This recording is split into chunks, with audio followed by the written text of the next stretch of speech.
Avant de plonger dans cette histoire incroyable, pensez à vous abonner à la chaîne et à activer la cloche. Ici, chaque récit a quelque chose à dire, et vous ne voudrez pas en manquer un seul. Le soleil filtrait à peine à travers les grandes fenêtres de l'hôpital, dessinant des rayons timides sur le carrelage froid et impeccable. L'air était empli d'odeurs antiseptiques et du murmure des machines qui bipaient sans cesse, rappelant à tous la fragilité de la vie. Dans ce silence feutré, chaque pas résonnait comme un écho de tension. Jonathan Whitmore, un milliardaire connu pour son empire financier impitoyable, entra dans le hall d'un pas rapide, son costume sur mesure impeccable mais légèrement froissé par la précipitation. Ses yeux gris, d'ordinaire impassibles et froids, brûlaient de frustration. Dans sa main, il tenait un dossier médical épais, et son regard cherchait une cible à blâmer. Il aperçut Emily, une jeune infirmière, qui s'affairait à remplir des formulaires près du bureau d'accueil. Elle portait son uniforme blanc impeccable, son badge scintillant sous la lumière artificielle, et malgré le flot constant de patients, elle gardait une posture droite, une expression calme et mesurée sur le visage. Jonathan s'approcha d'elle, sa voix coupante brisant le murmure tranquille de l'hôpital. « Mais enfin, qu'est-ce que vous faites? Comment pouvez-vous être aussi lente? Vous ne réalisez pas que chaque seconde compte ?» Emily leva les yeux, sans aucun signe de panique ni d'agacement. Son regard était doux mais pénétrant, comme si elle voyait au-delà des apparences et lisait la détresse cachée derrière l'ego blessé de l'homme. Elle posa doucement le stylo qu'elle tenait et, calmement, répondit. « Monsieur Whitmore, l'argent ne peut pas acheter la vie que vous êtes en train de perdre. » Le temps sembla suspendu. Les mots simples d'Emily frappèrent Jonathan avec une force qu'il n'avait pas anticipée. Pour la première fois depuis des années, il sentit le poids de ses choix et de sa vie trépidante, tout l'argent du monde ne pourrait pas inverser ce qui comptait réellement. Son souffle se coupa, son visage se figea, et dans ce bref silence, une étincelle de conscience naquit. L'hôpital continua de fonctionner autour d'eux, indifférent, mais pour Jonathan Whitmore, ce moment serait le début d'un changement profond. Un moment où l'orgueil et la richesse seraient confrontés à la fragilité humaine, et où une simple infirmière allait, sans le savoir, déclencher une transformation qui bouleverserait sa vie. Jonathan Whitmore sortit de l'hôpital, le dossier médical toujours serré contre sa poitrine, mais son esprit était ailleurs. Chaque pas semblait plus lourd que le précédent. La phrase d'Emily résonnait dans sa tête, « L'argent ne peut pas acheter la vie que vous êtes en train de perdre. » Il se gara dans son immense voiture noire, mais au lieu de plonger dans ses dossiers ou ses appels, il resta immobile, le regard perdu dans le vide. Pendant des années, il avait tout sacrifié à son empire, les relations, les joies simples, le temps avec sa famille. Tout pour accumuler plus de richesses, plus de pouvoir. Et maintenant, ce simple avertissement d'une infirmière venait de le faire vaciller. De retour dans son immense appartement de Manhattan, Jonathan passa en revue les événements récents, le stress constant, les maladies ignorées, les tensions avec son fils Ethan, toujours distant. Il se rendit compte qu'il avait négligé l'essentiel. Sa vie, malgré son luxe, était vide. Le lendemain, incapable de rester immobile, il retourna à l'hôpital. Pas pour ses affaires, mais pour comprendre Emily, cette infirmière qui avait osé lui dire la vérité qu'il refusait de voir. Il la trouva dans le couloir, occupée à rassurer un patient âgé. Elle leva les yeux, le reconnaissant immédiatement, mais resta calme, polie et professionnelle. « Monsieur Whitmore, que puis-je pour vous aujourd'hui ?» demanda-t-elle, un léger sourire sur le visage. Jonathan hésita, mais finit par dire. « J'ai besoin de comprendre ce que vous vouliez dire hier. » Emily posa sa main sur le dossier du patient et répondit doucement. « Ce que je voulais dire, c'est que vous ne pouvez pas acheter la santé, le temps ou l'amour perdu. Vous pouvez avoir tout le reste, mais ces choses, vous devez les protéger vous-même. » Jonathan sentit une boule se former dans sa gorge. Pour la première fois, il comprenait qu'il n'était pas trop tard pour changer, mais il devrait affronter les erreurs de son passé et réparer ce qui pouvait l'être. À cet instant, une idée germa dans son esprit, il allait s'impliquer personnellement dans la vie de ceux qu'il avait négligés, commencer par sa propre famille et peut-être, par cette infirmière qui venait de lui montrer un chemin qu'il n'avait jamais osé emprunter. Ainsi commençait un nouveau chapitre de sa vie, où l'argent perdrait son pouvoir absolu, et où la vraie valeur résiderait dans l'attention, la compassion et le temps offert aux autres. Le lendemain matin, Jonathan Whitmore se leva plus tôt que d'habitude. L'appartement vide semblait plus silencieux qu'avant, et il sentit un étrange vide mêlé à une détermination nouvelle.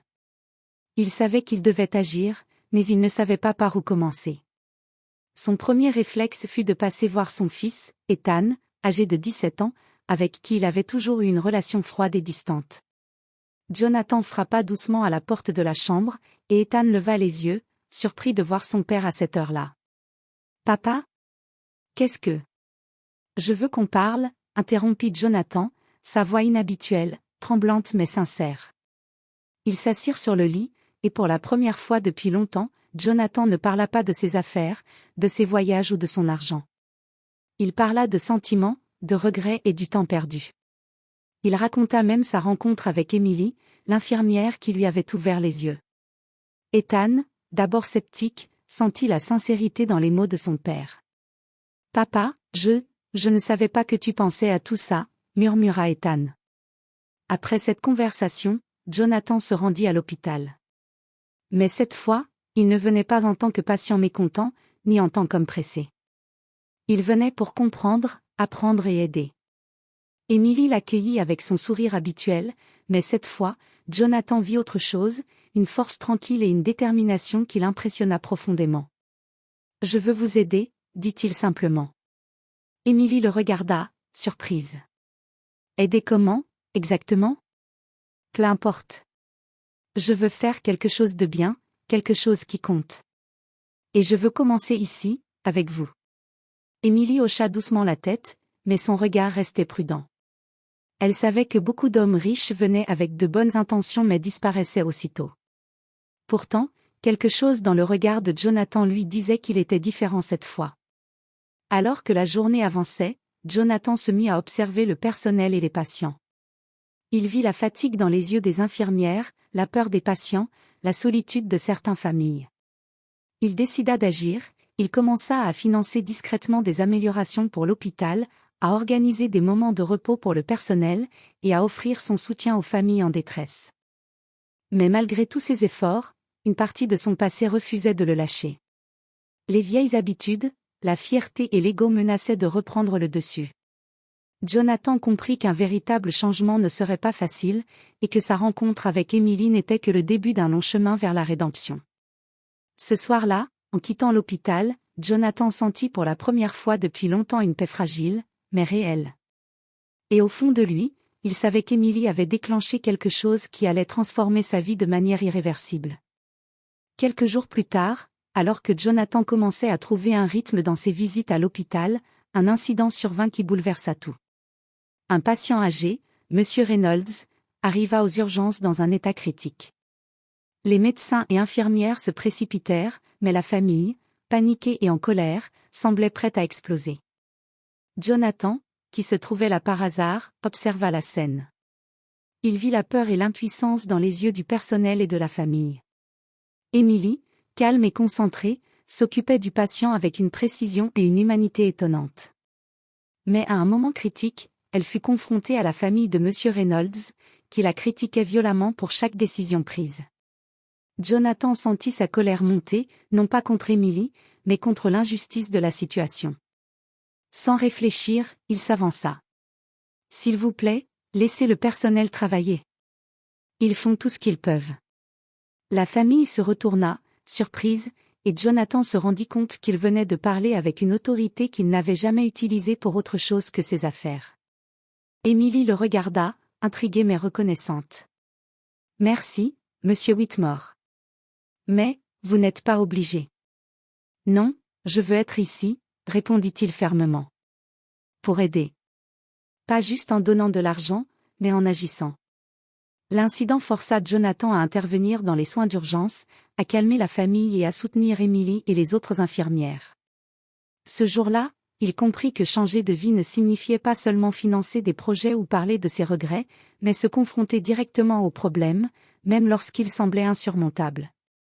Le soir, en quittant l'hôpital, il se sentit épuisé mais vivant d'une manière qu'il n'avait jamais connue. Il réalisa que la véritable richesse ne se mesurait pas en dollars, mais en moments où l'on fait une différence tangible dans la vie des autres. Emily le suivit un instant dans le couloir, et avec un sourire sincère, elle dit. Vous apprenez vite, monsieur Whitmore. Mais souvenez-vous, aider les autres exige plus que de la bonne volonté. Cela demande du cœur et de la constance. Jonathan hocha la tête, sentant qu'il venait de franchir une première étape essentielle. Mais au fond de lui, il savait que des défis bien plus grands l'attendaient encore. Les jours suivants, Jonathan Whitmore s'impliqua de plus en plus dans l'hôpital. Il aidait à organiser les ressources, apportait du matériel nécessaire, et surtout, écoutait attentivement le personnel et les patients. Chaque sourire qu'il pouvait provoquer semblait effacer un peu des années de froideur et d'égoïsme qu'il avait définies. Pourtant, son passé refusait de le laisser tranquille. Un ancien associé, Victor Lancaster, vint le voir au bureau du milliardaire, exigeant qu'il reprenne immédiatement ses fonctions dans l'entreprise. Victor menaçait subtilement d'exposer certaines erreurs financières passées si Jonathan continuait à délaisser ses affaires. « Tu ne peux pas abandonner maintenant, Jonathan. L'entreprise a besoin de toi. Et moi aussi. Tu sais très bien ce que je peux faire. » Jonathan le regarda droit dans les yeux, calme mais ferme. « Non, Victor. J'ai besoin de faire autre chose. Et cette fois, ce n'est pas pour l'argent. » La conversation laissa un goût amer dans la bouche de Jonathan. Il savait que renoncer à certaines affaires serait difficile, que certains contacts ne comprendraient jamais ce changement. Mais il était déterminé, cette vie de regret et de solitude devait cesser. Au même moment, Émilie le surprit en le voyant dans l'une des chambres, aidant à nourrir un patient incapable de se débrouiller seul. « Vous êtes partout à la fois, monsieur Whitmore, dit-elle en souriant. « Je dois apprendre, répondit-il. Vous m'enseignez beaucoup plus que n'importe quel manuel ou cours. » Émilie hésita, puis répondit doucement. « Alors écoutez bien, le véritable changement ne vient pas de ce que vous faites pour les autres, mais de ce que vous devenez en le faisant. » Ces mots frappèrent Jonathan profondément. Il comprit que ce qu'il ressentait pour Émilie allait au-delà de la simple admiration pour sa force et son humanité. Il y avait quelque chose de personnel, quelque chose qui le touchait d'une manière qu'il n'avait jamais ressentie. Mais avant qu'il ne puisse explorer ses sentiments, un nouveau problème surgit. Un jeune patient, Daniel, fut admis en urgence. Son état critique exigeait une attention immédiate. Émilie et Jonathan se retrouvèrent côte à côte pour coordonner les soins, et Jonathan réalisa que cette collaboration forcée lui permettait de voir Émilie sous un autre angle, courageuse, calme et incroyablement humaine. Alors qu'il observait Émilie sauver la vie de ce jeune garçon, Jonathan comprit quelque chose de crucial. Pour vraiment changer, il ne suffisait pas de regretter le passé ou d'agir ponctuellement. Il devait devenir un homme capable de compassion, de constance et de courage, même face aux épreuves les plus difficiles. Et cette réalisation ne faisait que commencer à transformer non seulement sa vie, mais aussi sa relation avec Émilie, qui semblait de plus en plus consciente de son potentiel à devenir quelqu'un de véritablement nouveau. Quelques semaines plus tard, l'hôpital fut secoué par une urgence majeure. Un incendie éclata dans l'aile pédiatrique à cause d'un court-circuit. La panique s'empara des patients, des familles et même du personnel. Les alarmes retentissaient, les sprinklers s'activaient, et la fumée envahissait rapidement les couloirs. Jonathan, qui se trouvait là pour superviser la livraison de nouveaux équipements, sentit son cœur s'accélérer. Son instinct le poussa à courir vers l'aile en danger. Émilie, déjà à l'intérieur, guidait les enfants et les familles vers la sortie avec calme et détermination. « Suivez-moi » cria-t-elle, tandis qu'elle portait un enfant inconscient dans ses bras. Jonathan n'hésita pas une seconde. Il aida à évacuer les patients, portant des enfants, guidant des familles désorientées et soutenant les infirmières débordées. Chaque seconde comptait, et il sentit l'adrénaline mêlée à une peur qu'il n'avait jamais connue. À un moment critique, un petit garçon, Daniel, le même patient qu'ils avaient sauvé quelques jours plus tôt, se retrouva coincé derrière un meuble renversé. Jonathan bondit, souleva le meuble avec difficulté et le sortit de là. Émilie arriva juste après, essoufflée mais souriante. « Vous êtes incroyable !» dit-elle, haletante, tandis qu'elle prenait le petit garçon. Jonathan secoua la tête, souriant malgré la tension. « Non, nous sommes incroyables, ensemble. » Après l'évacuation, alors que les pompiers maîtrisaient enfin le feu, Jonathan et Émilie se retrouvèrent dans le couloir, entourés de fumée et de débris, mais vivants et indemnes. Les patients et le personnel les regardaient avec admiration et gratitude. Emily posa une main sur l'épaule de Jonathan et dit avec sérieux. « Vous voyez maintenant ce que je voulais dire ?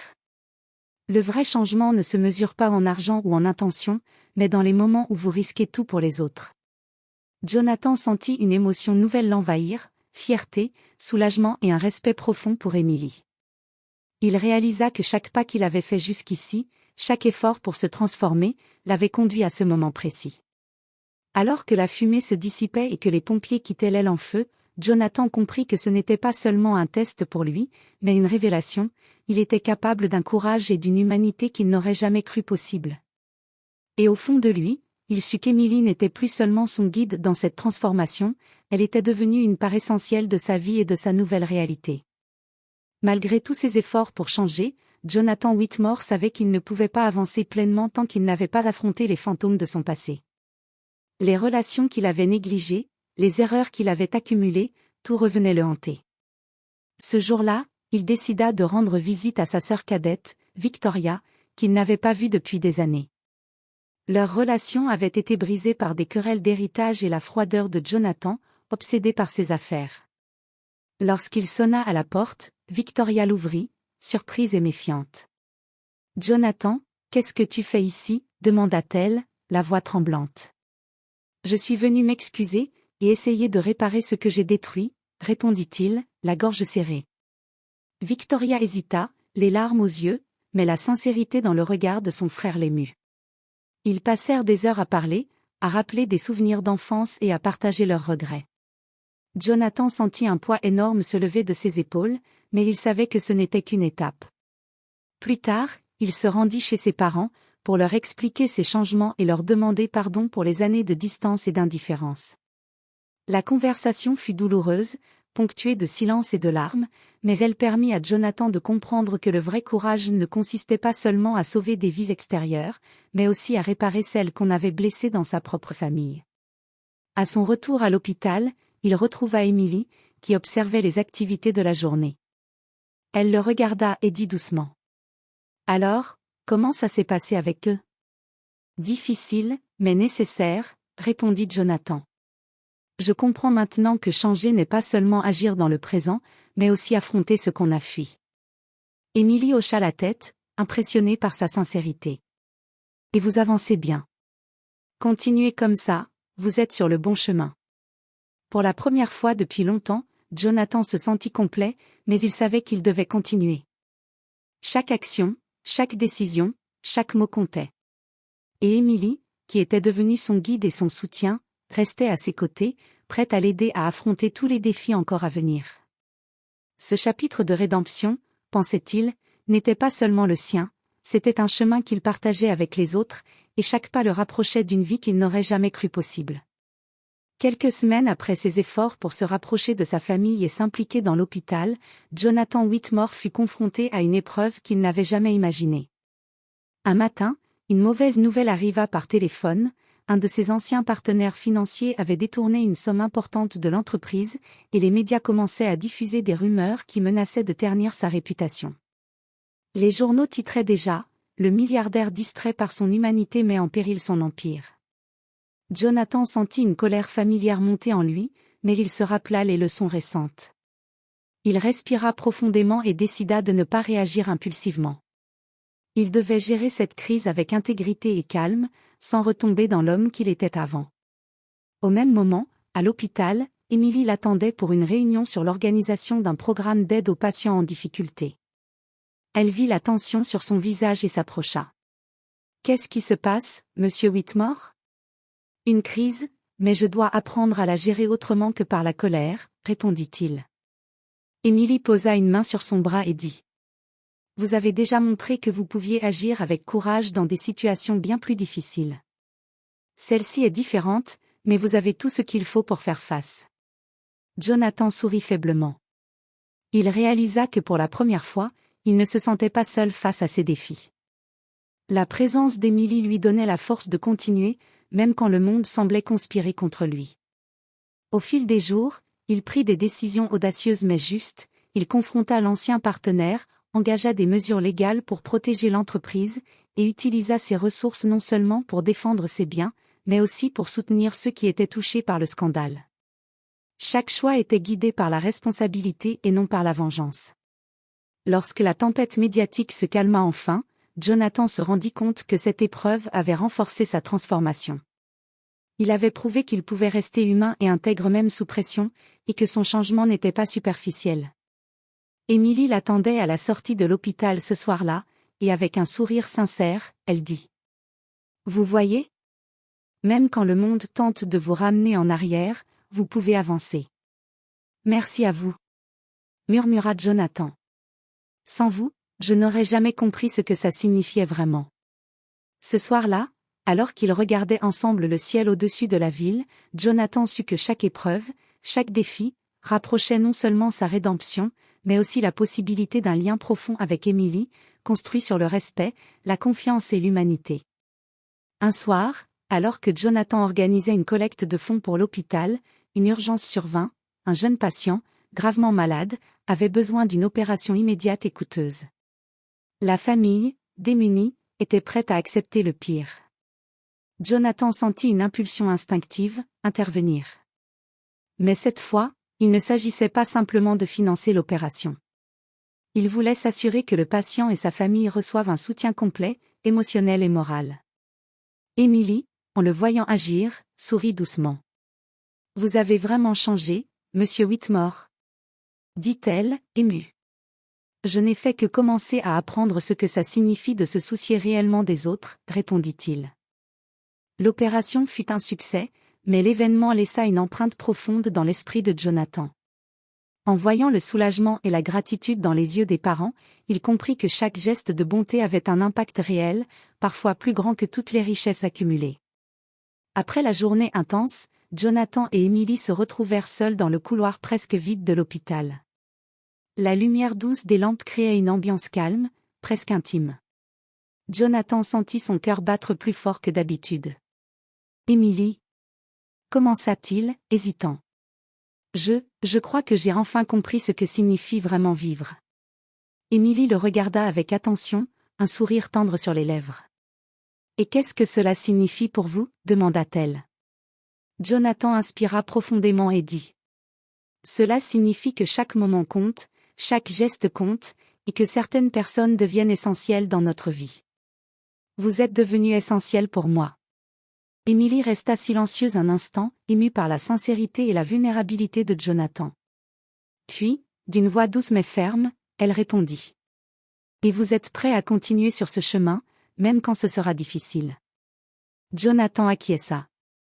Il savait que la route ne serait pas facile, mais pour la première fois, il ne voulait plus revenir en arrière. L'expérience, les épreuves et les rencontres l'avaient transformé. Et désormais, il comprenait que l'amour et la compassion ne se mesuraient pas en argent, mais en actes et en engagement sincère.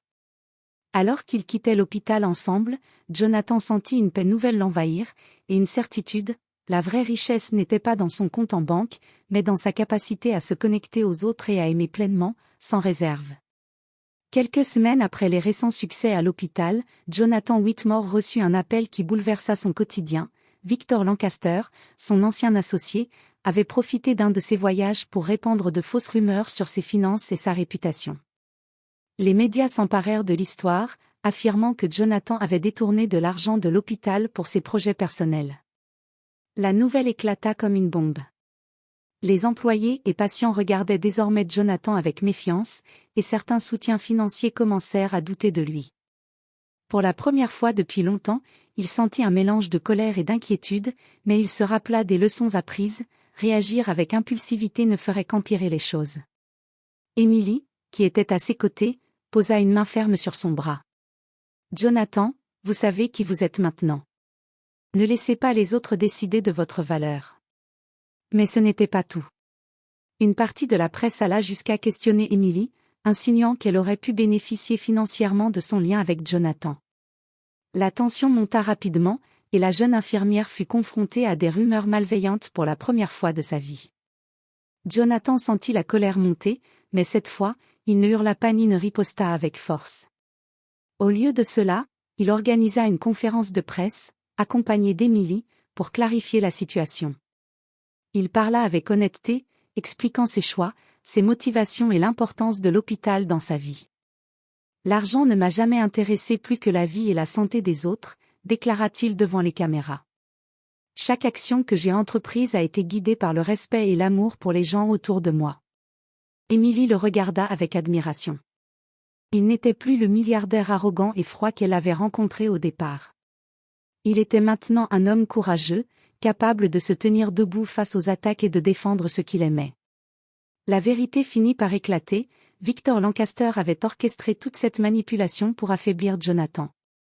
Les rumeurs se dissipèrent, mais Jonathan sut que les épreuves de la vie ne s'arrêteraient jamais vraiment. Il réalisa que le véritable test n'était pas les attaques extérieures, mais sa capacité à rester fidèle à sa transformation, même face à la trahison. Émilie, à ses côtés, posa une main sur son épaule et dit avec un sourire tendre. « Vous avez surmonté cette tempête. Maintenant, rien ne pourra vous arrêter, si vous continuez à agir avec votre cœur. » Jonathan sourit, sentant un mélange de soulagement et de force. Cette épreuve avait consolidé sa rédemption et renforcé le lien profond qu'il partageait avec Émilie. Ils étaient désormais prêts à affronter ensemble tout ce que la vie pourrait leur réserver. Quelques mois avaient passé depuis l'incident avec Victor Lancaster.